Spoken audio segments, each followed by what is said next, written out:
Em cada questão, uma resposta. Em cada desafio, um aprendizado. Em cada alma, a luz da verdade. Pense nisso, a doutrina espírita em seu dia a dia. Se você gostar do nosso programa, curte, compartilhe e nos siga em nossas redes sociais. Prezados amigos, prezadas amigas da nossa Rádio Meimei, estamos de volta com o nosso Pense Nisso, que é uma crônica que nós apresentamos aí durante a semana, sempre procurando abordar temas úteis e atuais que possam nos ajudar a refletir dentro dos conceitos da doutrina espírita. Não quer dizer isso que o programa seja para os espíritas, mas quer dizer que a doutrina tem o seu ponto de vista a respeito de muitos assuntos que nós tratamos. Hoje nós vamos tratar um assunto aqui, talvez quase que específico do espiritismo, né? Nós vamos falar sobre o livro espírita. É um assunto muito importante que nós não poderíamos deixar de falar a respeito. Com a invasão da linguagem eletrônica,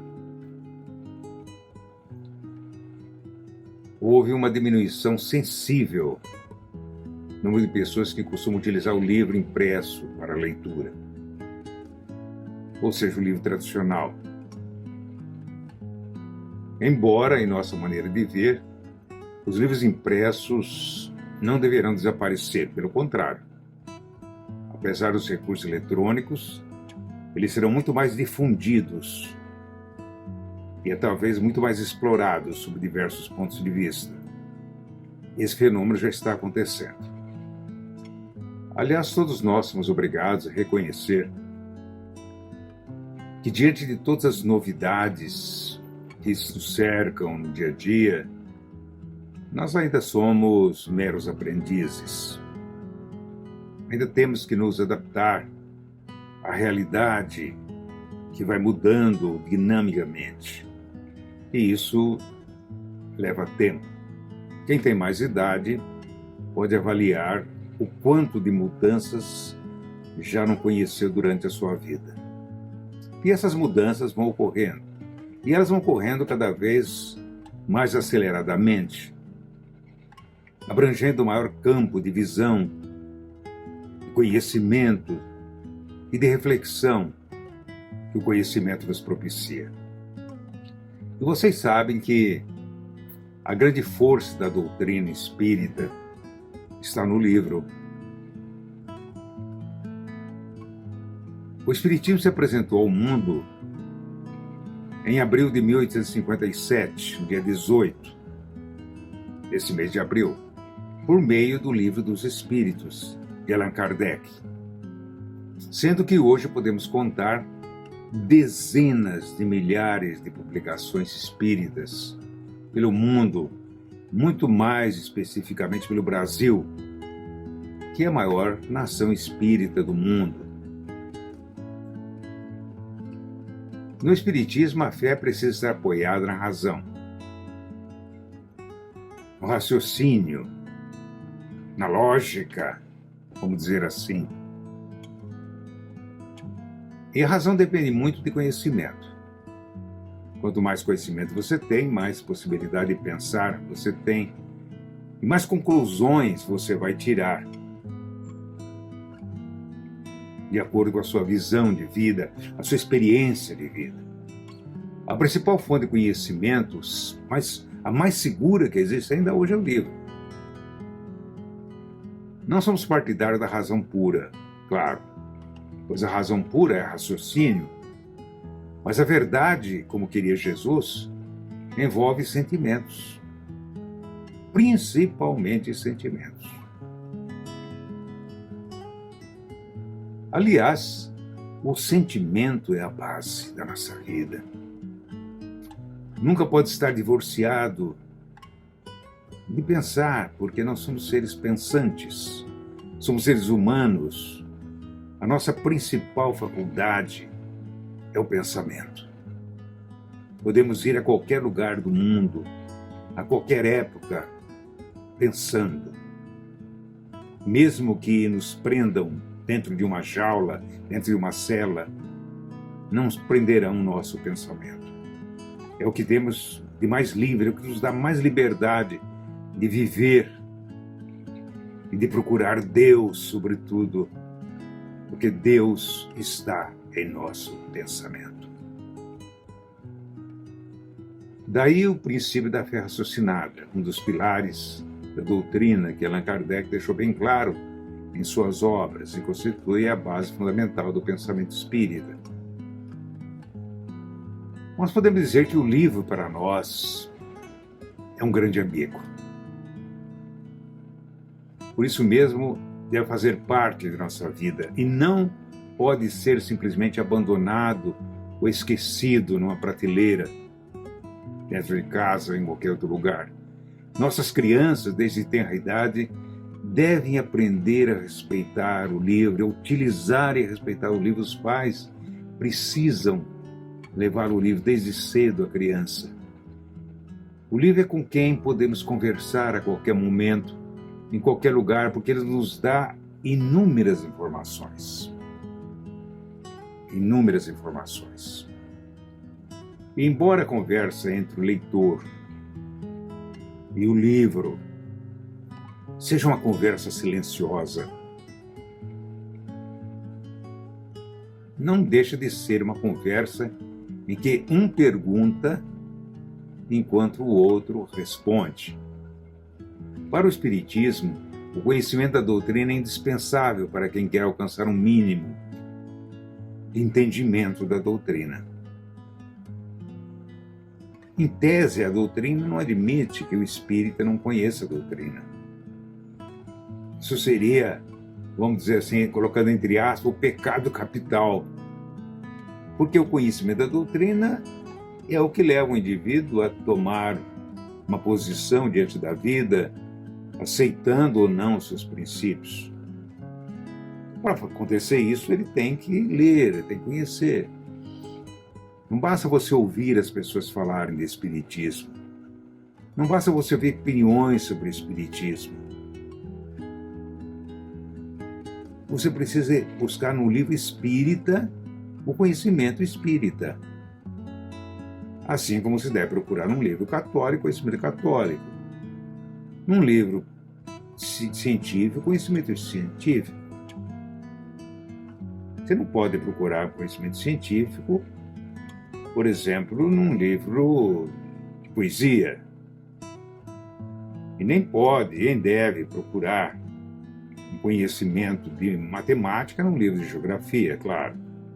Você tem que ir onde a fonte existe, onde você pode realmente captar as verdades daquela doutrina, daquela área de conhecimento. Existem várias formas de informações. Você pode ouvir palestras, você pode ver filmes, documentários, você pode participar de conversas. Depende muito de quem você conversa. Consultando os sites de informação, as publicações eletrônicas. Hoje nós temos a IA, inteligência artificial. Você pode buscar na inteligência artificial informações sobre o espiritismo. Porque ela responde qualquer assunto, sobre qualquer tema, né?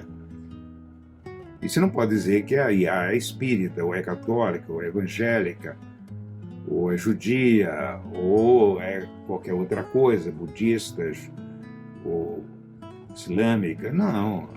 IA é IA, é o conhecimento desvinculado de doutrinas religiosas, de doutrinas filosóficas, de doutrinas econômicas e assim por diante. É claro que existem muitas obras espíritas. O que mais existe no Espiritismo são as suas obras. Vá, por exemplo, ao centro, vá aos caminhos de Damasco, por exemplo, que é em Garça, lá na Biblioteca Batuíra, e lá nós temos uma pequena, humilde e singela biblioteca. Veja quantas centenas de obras você vai encontrar lá. Milhares. Isso na biblioteca pequena, que nós não temos condições de ter ali um acervo maior, tem mais espaço. Talvez uma biblioteca muito grande seria, por exemplo, lá em Brasília, na Federação Espírita Brasileira, onde tem uma biblioteca enorme, em forma de círculo, no centro da cidade, lá em Brasília. Biblioteca fora das dimensões comumente conhecidas aqui em nossas bibliotecas dos estados, do interior. É claro que quem está na base de tudo isso já sabe, Allan Kardec. Allan Kardec, você já ouviu falar em Allan Kardec? Muita gente ouve falar em Allan Kardec, mas não tem ideia quem foi Allan Kardec. Esse é outro problema. Quer dizer, como é que a pessoa vai conhecer o Espiritismo falando em Kardec? Você não sabe quem foi Allan Kardec, o que ele fez, quem é esse homem, por quê, de onde saiu tudo isso, onde ele conseguiu essas informações. É ou não é? Na verdade, quando o espírita fala na Kardec, se ele começar a repetir muito o nome de Kardec, a pessoa que não é espírita vai achar, bom, esse Kardec é o suprassumo.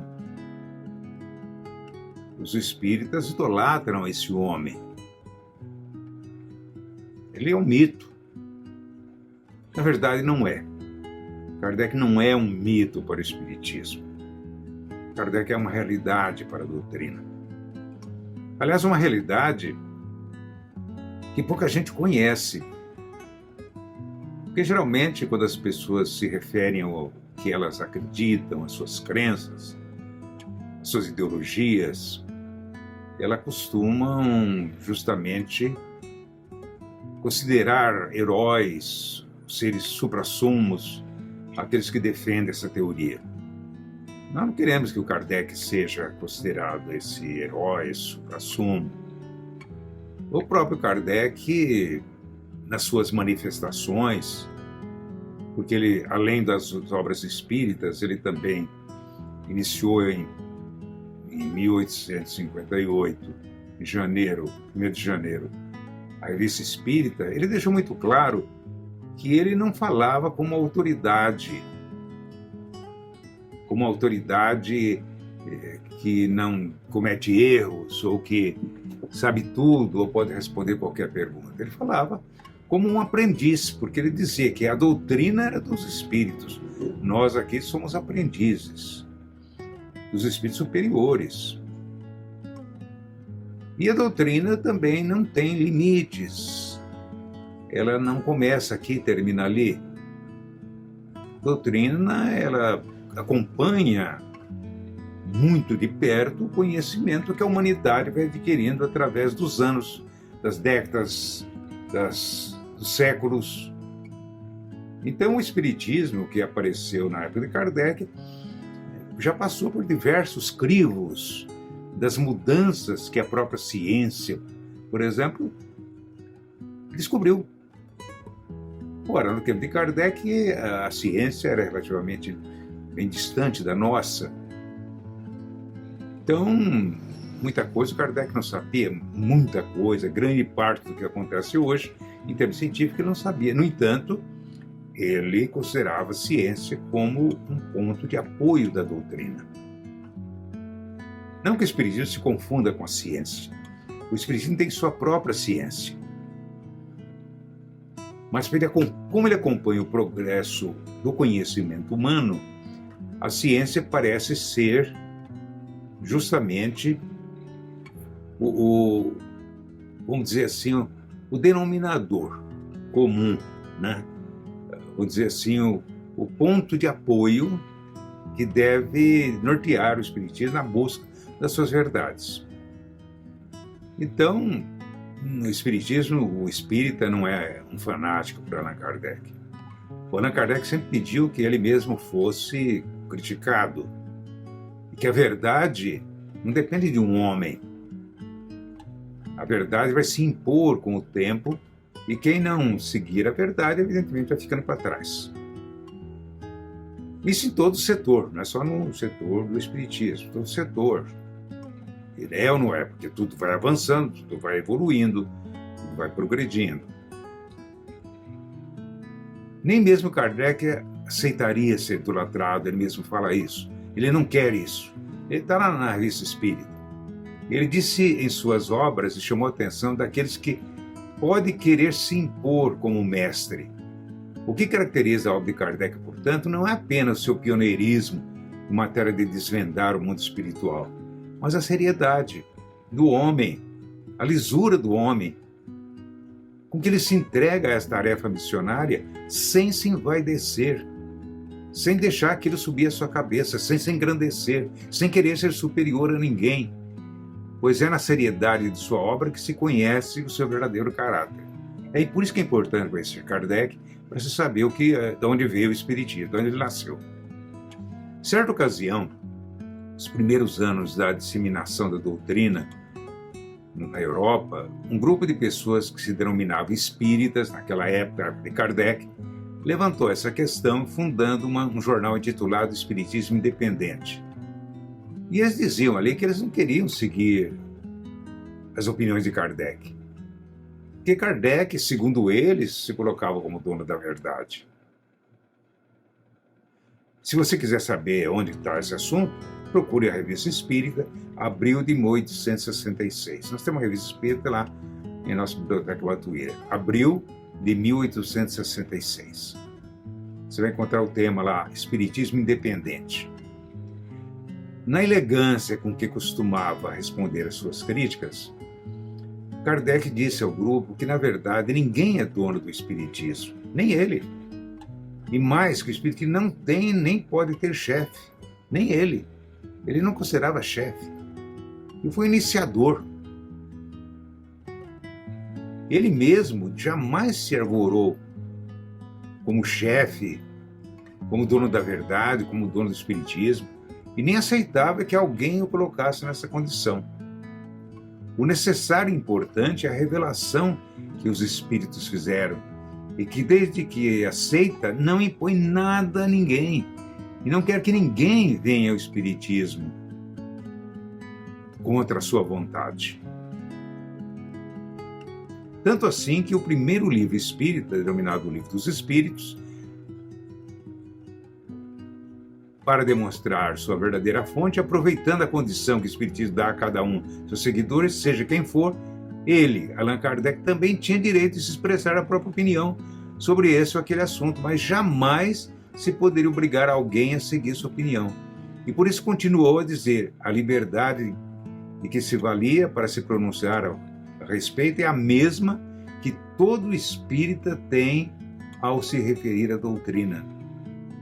Por isso, Kardec concluía que a expressão espiritismo independente é uma redundância, é um pleonasmo, um vício de linguagem, porque o espiritismo, por sua natureza, já deve ser independente. Por que estamos dizendo isso, caros amigos? Porque realmente, nas fileiras espíritas, todos somos aprendizes. A própria doutrina espírita nos esclarece sobre essa condição.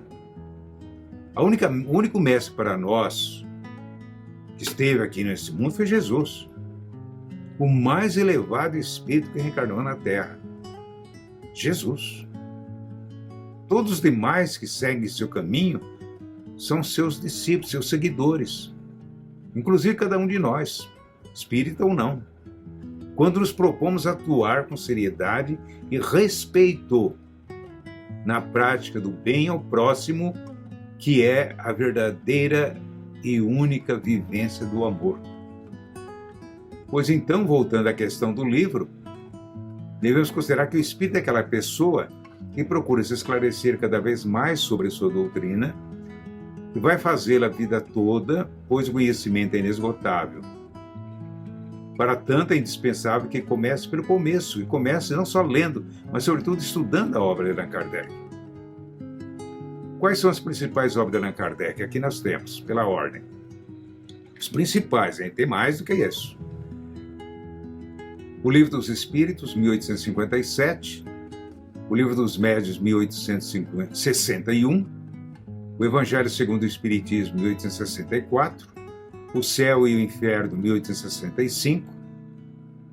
A Gênese, ou melhor, o Céu e o Inferno, ou a Justiça Divina segundo o Espiritismo, 1865, a Gênese, os Milagres e as Predições segundo o Espiritismo, 1868.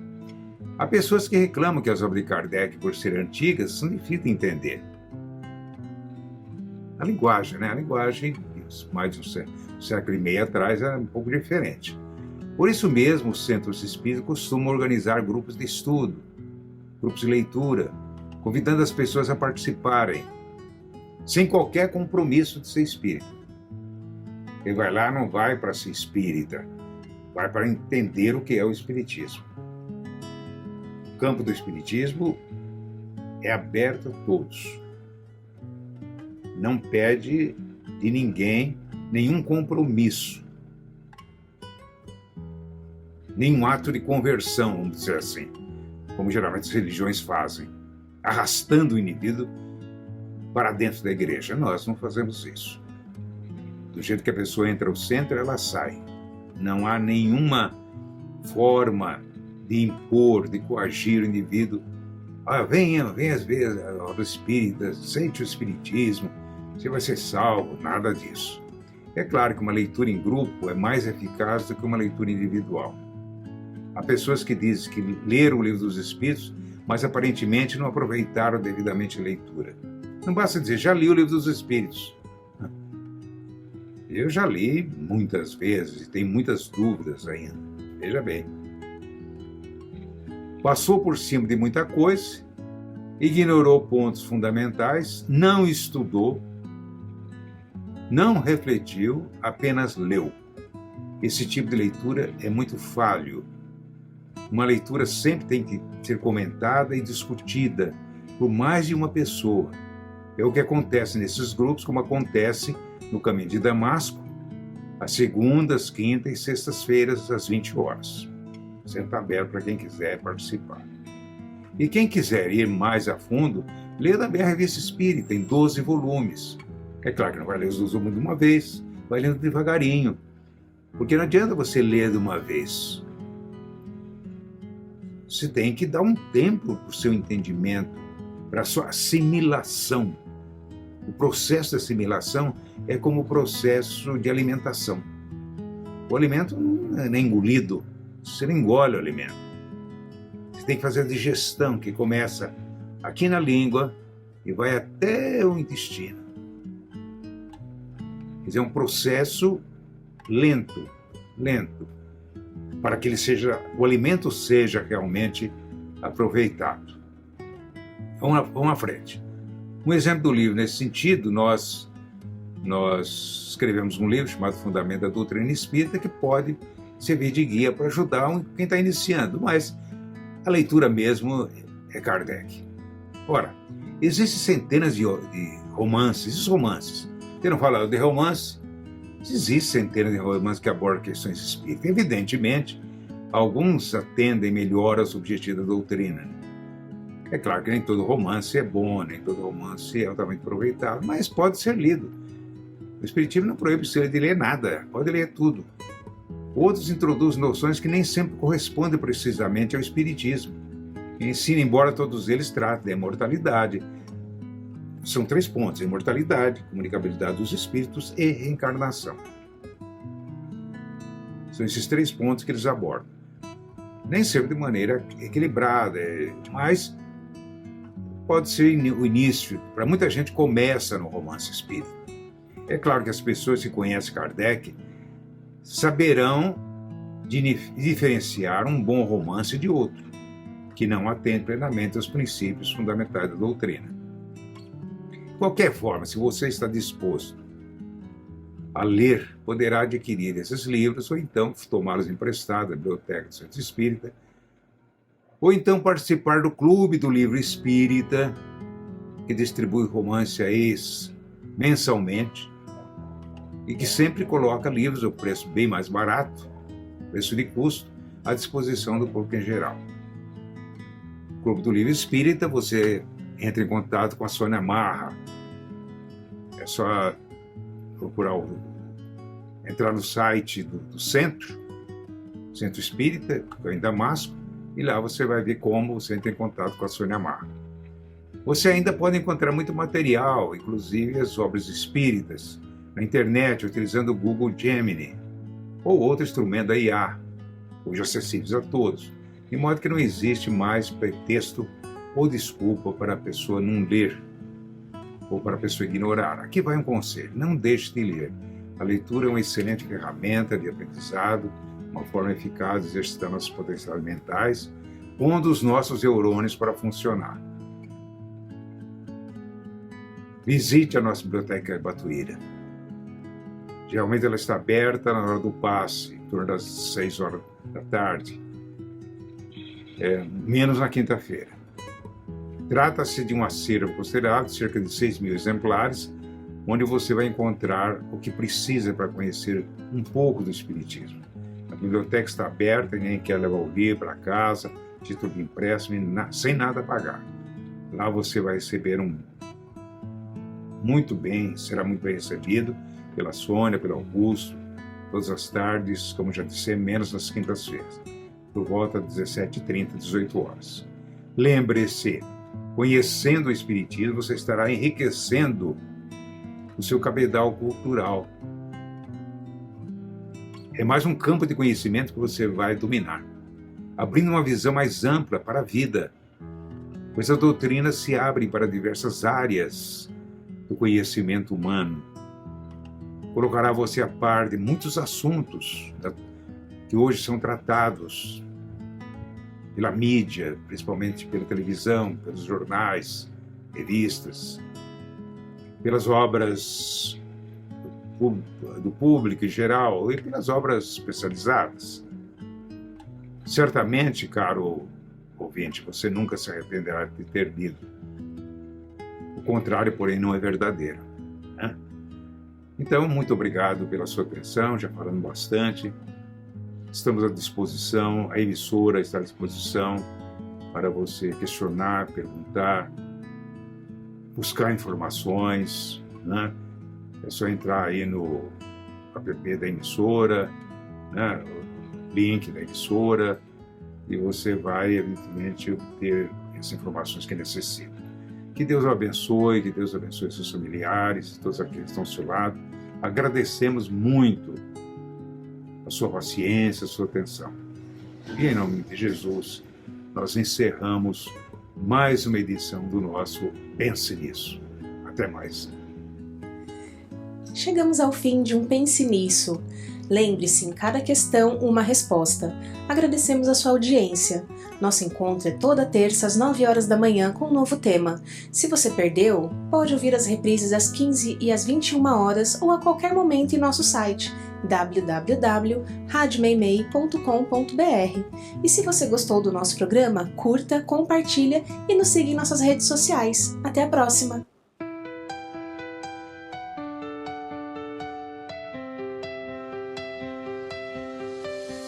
Somos sintonias que vêm nos tocar, a voz do amor pronta para inspirar, mensagens de luz que vêm iluminar, a alegria que sempre vai vibrar. Nós somos a rádio conectada em você, e vida ganha brilho pra quem quer saber. Um mundo de paz que podemos viver entre sonhos e almas que vêm renascer na energia que o Espírito nos traz. Caminhos se abrem onde há mais paz. Convivemos com o bem que vai somar a cada som que vem nos transformar. Participe com a gente, ouça o que há pra dar. Cada nota ecoa, faz o coração pulsar. Na Rádio Meimei, o amor vai espalhar. Um conteúdo puro que veio pra brilhar. Nós somos